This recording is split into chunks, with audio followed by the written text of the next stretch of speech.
Hello YouTube, B3 here, back another kicking action figure review. Yes, today we have a review over a figure that's surprisingly very good. It is the Marvel Legends Infinite Series movie Ant-Man from their Ant-Man Ultron Build-A-Figure wave.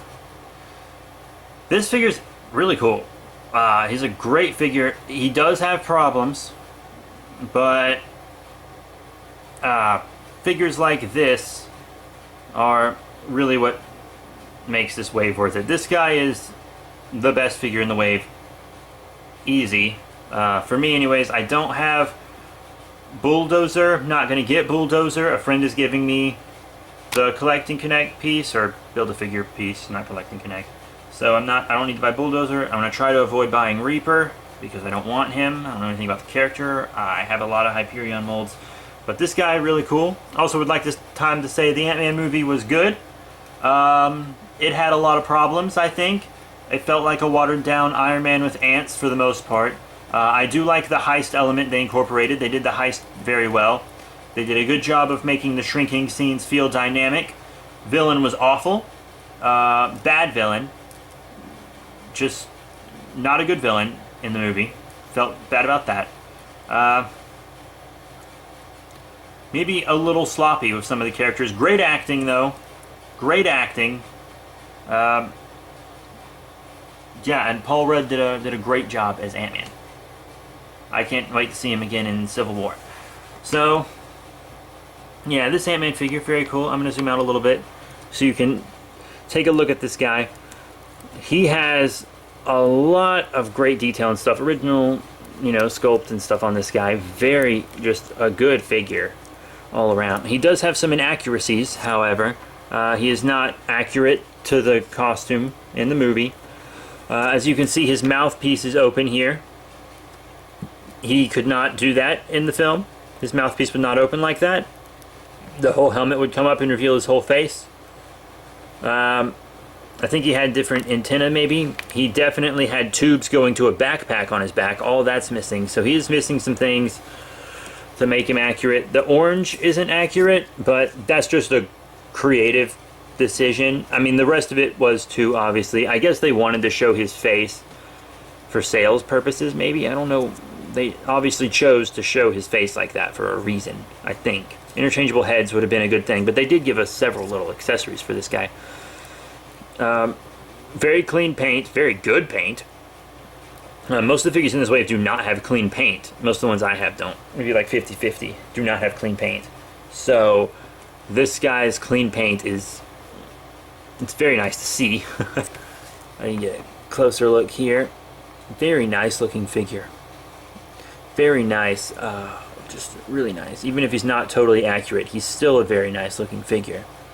So the open mouth thing is a bit more comic accurate though. He's a really nice Ant-Man. This is probably the only Ant-Man figure I'll need for a long time. Also my only Ant-Man figure, really. I do have a Giant Man though. From this wave, actually. But yeah, articulation. Hand goes up a little. Down a good bit there. Side to side, obviously. Arms up, around. You got that bicep swivel. Double elbow bend. A problem with the articulation of this guy is it feels kind of rubbery. He wants to fall over when I pose him with his legs bent, because it's very rubbery, as you can see.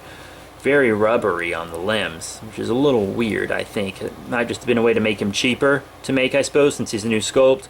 But, not happy about that. Up and down with the hands like that. Also, they rotate as well. I kind of like how they gave him grappling hands. I think that was a good touch.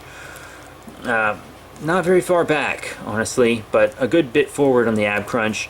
You got a rotation here. You can kind of move the belt around a little bit to line it up when it gets moved. Forward and back on the legs is good. Like, the movability is good. He just doesn't want to stand sometimes. I had him standing earlier, as you saw, but, that was no big deal. Thigh swivel, double knee bend there. Down on the foot, up on the foot, and you got that pivot for posing. Very nice. So, yeah. Very, very cool Ant-Man. Very nice. I like him. I like him a lot. He does come with a few accessories, and they are good accessories to have with him.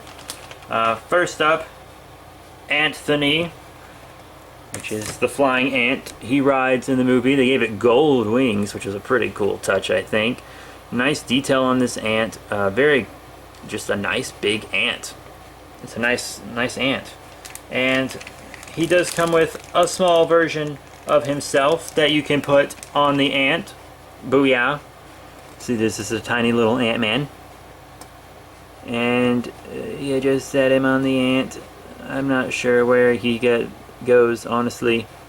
I think there is where he sits. Yeah, that looks right. That looks right. So, sitting on the ant like that. And also, there's another pretty cool accessory, and this is the probably only figure we'll get of this guy. Blammo! Yellow Jacket. I was excited for Yellow Jacket, but he turned out to be such a stupid villain. But his costume was awesome. They should have made a 6-inch figure of him for this wave, I think.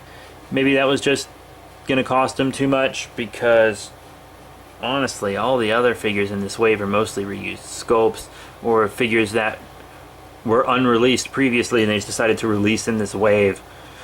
But this Yellow Jacket's kind of cool. Not totally accurate either, I guess. But, you know, if you want Yellow Jacket, this is how you get him. And the Yellow Jacket does scale well with this little Ant-Man. Just so you know. So yeah, that's it for those guys. Back to our 6-inch Ant-Man.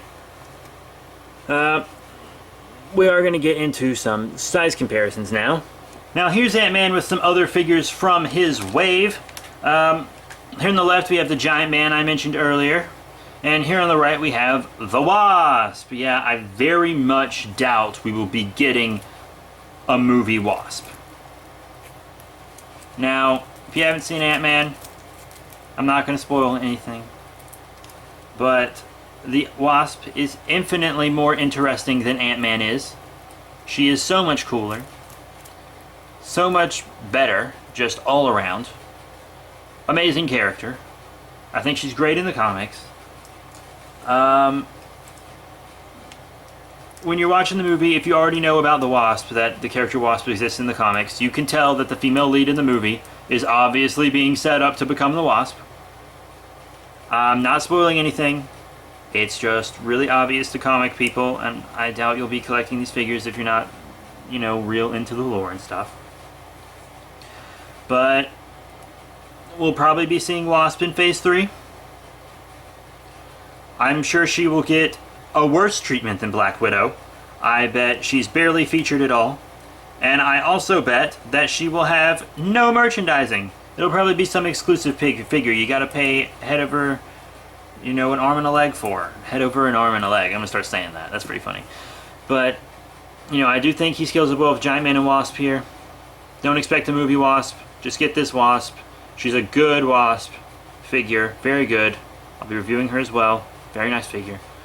But, yeah, you know, I think he scales well with these guys as long as, you know, if you want to do Wasp, he scales well with Wasp whether he's shrunk or normal sized, and he scales well with Giant Man if they're both normal sized. So, there you go. Now here's Ant-Man with some other Hasbro Marvel Legends that aren't from his wave, obviously. Here on the left we have the Battle Damage Mark 6 Iron Man from the Avengers wave, from the first Avengers movie, back when Marvel Legends was handled a little bit differently. Actually, a lot differently. There's a lot of sculpts of this Iron Man, so you might have one in your collection if you're a big, you know, movie collector or just Iron Man Marvel collector. And I think he scales well with this Iron Man. Iron Man's bigger as he should be. He's got a much bulkier suit. I think they look great together. And then here on the right we have Ultron. I cannot show him with the movie Ultron yet because I have not finished building it, but I will soon, I am sure. This is the Iron Man 3 Ultron. You know, just a comic figure, kind of concept-y, using the titanium man mold. But, you know, I think they scale fine together as well. You know, if you want an Ultron to go through Ant-Man, which lots of people will, because in the comics Ant-Man creates Ultron. I was fine with Iron Man creating Ultron, by the way. Totally cool with that. Lots of people, well, not lots of people, but some people were upset that he wasn't created by Ant-Man, and I think that you should just not worry about it. It's no big deal. But I think he scales fine with these guys, so your Ant-Man here is going to scale well with your other Hasbro Marvel Legends. Now here's our Ant-Man with some Marvel figures from some other toy manufacturers. Here on the left we have the Marvel Select Anti-Venom from Diamond Select, and here on the right we have the Toy Biz Carnage. This version was reissued by Hasbro, but it's a Toy Biz sculpt. And, you know, I've got mixed feelings about how he scales with the Carnage. First off, I'd like to say, Carnage, the height is fine, I think. It's the bulk. I feel like the bulk on these Hasbro figures and the bulk on the Toy Biz figures looks a little funny when side by side. I prefer the Hasbros, actually, bulk-wise. But, you know, Toy Biz had some great figures. I wish I had more Toy Biz Marvel Legends, actually. I wish I had many more of them. But, you know, when you're dropping 3 waves at a time, like Hasbro's doing right now, releasing 3 waves at once, and people can barely afford one of them, you know, it's a little difficult to do what you need to do and have money for older Marvel Legends as well. Since apparently Marvel Legends is like the main thing I'm collecting right now, just because they're releasing so many I want. Freaking Build-A-Figures. They're addictive, I tell you. But, yeah, you know, I think he works well with Carnage. I'm just, like, personally not digging it too much. And with the Anti-Venom, it's not going to work. I know what you're saying. Oh, Ant-Man can shrink. So what if the Anti-Venom's a little too big? Ant-Man's not going to shrink a few inches. He's going to shrink a lot. Several feet and further. Ant-Man. Ants are tiny. He does not work with Anti-Venom. So yeah, there's that. So he's going to scale up well with the other 6 inches, but anything like above 6 inches like this guy is just not going to work out. So all in all, what are my final thoughts on the movie Ant-Man from the Ultron Build-A-Figure wave of the Marvel Legends Infinite series? Well, I actually really like this figure. He'll probably be in my collection for a while, at the very least as long as they're still making MCU Marvel movies. I really like him, scales well with my other 6-inch figures. I'm really happy about that. Not crazy about the rubbery knees. Not crazy about that. I can look past the inaccuracies personally, but for the sake of the review, I can't. I have to mention them. All in all, I think I'm going to give this guy 4 out of 5 stars. I mean, he's not perfect. He comes with a lot of accessories, and he's got a really nice sculpt, good paint and detail, you know, minus the inaccuracies, but still a very solid figure. I really like him. I think if you're only going to get one figure in this wave, you should get this Ant-Man. But yeah, he is very cool. I really like him. And I hope you guys will like him too. So yeah, that's it for this review. Thank you all so much for tuning in. Thank you for all your support. Please remember to rate, comment, subscribe. Check out all the links in the description below. 4 out of 5 stars, and I'll see you all later.